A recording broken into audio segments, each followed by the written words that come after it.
আসসালামু আলাইকুম, শুভ দুপুর সবাইকে। এখন আমি রান্না করব এই যে ছোট ছোট শিং মাছ আলু দিয়ে আর টমেটো দিয়ে চচ্চড়ি করব। আমি কড়ার মধ্যে তেল, পেঁয়াজ আর কাঁচামরিচ দিয়ে দিয়েছি। এখন দিয়ে দিব লবণ, হলুদ আর একটু মরিচের গুঁড়া। দিয়ে দেব 1 চামচ রসুন বাটা। এখন আমি সুন্দর করে মেখে নেব। এই যে সুন্দরভাবে মাখানো হয়ে গেছে। এখন মাছ, আলু আর টমেটো দিয়ে দেব।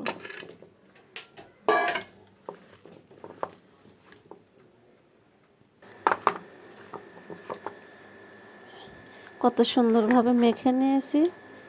এখন এর মধ্যে পানি দিয়ে দেব।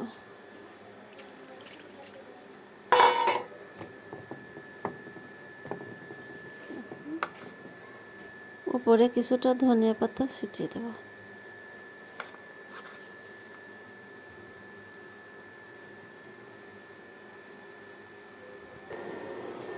এখন ঢাকনা দিয়ে ঢেকে দেব।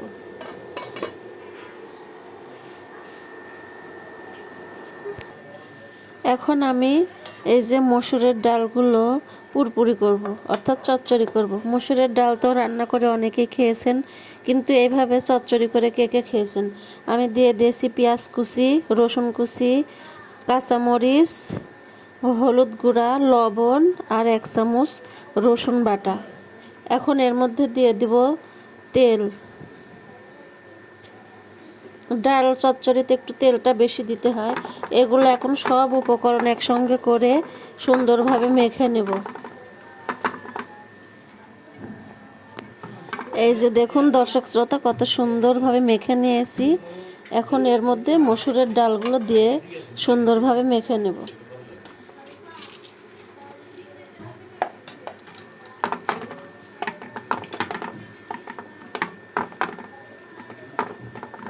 অনেকে ডাল রান্না খেয়েছেন, কিন্তু এভাবে ডালের চচ্চড়ি কে কে খেয়েছেন কমেন্টে অবশ্যই জানাবেন। আর আমার রান্নার ভিডিওটা যদি ভালো লাগে তাহলে অবশ্যই সাবস্ক্রাইব করবেন প্লিজ। এই যে দেখুন সুন্দরভাবে মেখে পানি দিয়ে দিয়েছি। এখন আমি এই টমেটো কুচি আর এই ধনিয়া পাতা কুচি দিয়ে দেব।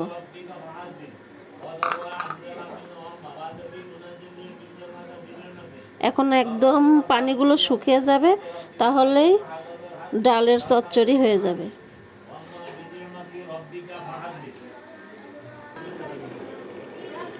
আলহামদুলিল্লাহ, আমার তরকারিটা এখন হয়ে গেছে। দর্শক শ্রোতা, এখন আমি ডালটা এই যে চড়িয়ে দিয়েছি চুলায়, চচ্চড়ি করব। আর এই যে আমার ভাত হয়ে গেছে।